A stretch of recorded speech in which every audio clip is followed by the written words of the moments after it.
Council classes में आप लोगों का एक बार फिर स्वागत है। हम लोग जो बार बार चर्चा कर रहे थे बीएड और बीटीसी से जुड़े हुए मामलों पर, सुप्रीम कोर्ट में जो मामला पेंडिंग था और भी तमाम हाई कोर्ट में जो मामला पेंडिंग था, उसके बारे में हम लोगों ने कई वीडियो बनाया था।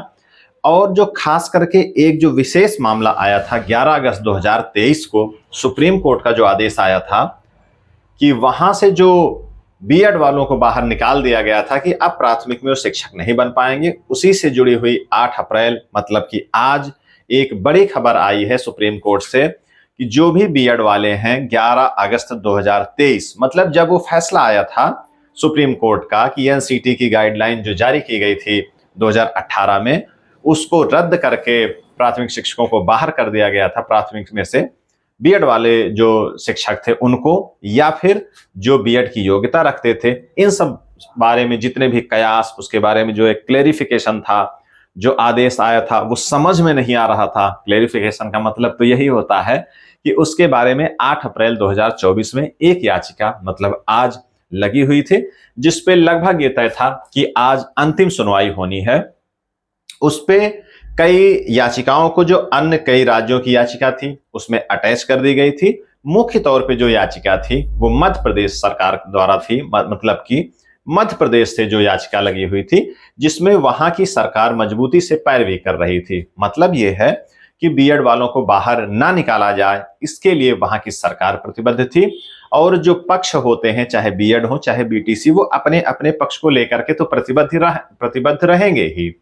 तो उसी के क्लेरिफिकेशन से जुड़ा हुआ मामला था, जिसमें बिहार, उत्तर प्रदेश और अन्य पश्चिम बंगाल तमाम राज्य उसमें आईए के माध्यम से जुड़ गए थे।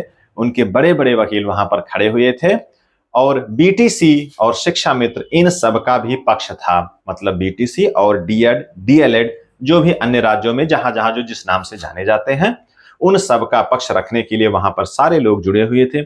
2 बजे से वहां का वो मामला सुना जाना था, जिसमें ये निकल कर आया है साफ तौर पे, स्पष्ट तौर पे। अगर आप वीडियो देखना चाहें, जो कोर्ट की जो लाइव स्ट्रीमिंग होती है, वहां आप अगर देखेंगे तो दोनों जज के द्वारा सम्मिलित रूप से ये कहा गया है कि जो ये फैसला हमने दिया था 11 अगस्त 2023 में कि बीएड वालों को बाहर कर दिया जाएगा, इसके बाद से तब उन्होंने एकदम स्पष्ट कर दिया है कि ये फैसला रेट्रोस्पेक्टिव होगा या प्रोस्पेक्टिव होगा। मतलब ये है कि इस डेट के वो बाद में लागू होगा या पहले लागू होगा।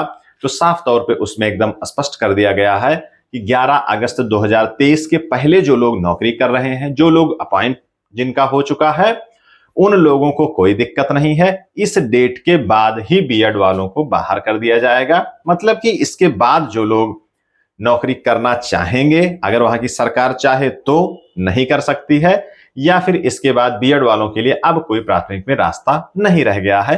तो साफ तौर पे यह है कि बीएड वाले इसमें जीत गए हैं, उनकी एकदम जीत सुनिश्चित हो गई है। लेकिन इसमें 2 बातें हैं। ऐसे बीएड वाले जो इस डेट, जो कट ऑफ डेट 11 अगस्त 2023 का है, इसके पहले उनकी नियुक्ति हो गई है।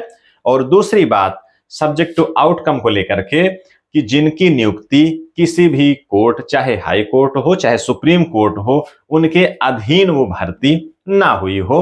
तो इस तरीके से बीएड वालों को एक अच्छी सफलता मिल गई है। और खास करके उनको, जो लोग नौकरी कर रहे थे और उनके मन में एक संशय था कि क्या होगा, तमाम याचिकाएं पड़ रही थी, आज उन सारी याचिकाओं का पटाक्षेप हो गया है, उन सारे संशयों का पटाक्षेप हो गया है।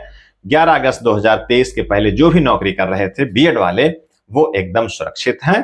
तो इसी बात को लेकर के, इसी जानकारी को लेकर के आज की क्लास, खास करके जो लोग संघर्ष किए जिस पक्ष के भी, और जिनको उस अनुरूप सफलता नहीं मिल पाई है, उनको भी बधाई, और जिनको सफलता मिली है उनको खास तौर पे बधाई। तो मिलते हैं हम लोग ऐसे ही कुछ विशेष जानकारी के साथ नेक्स्ट क्लास में। धन्यवाद।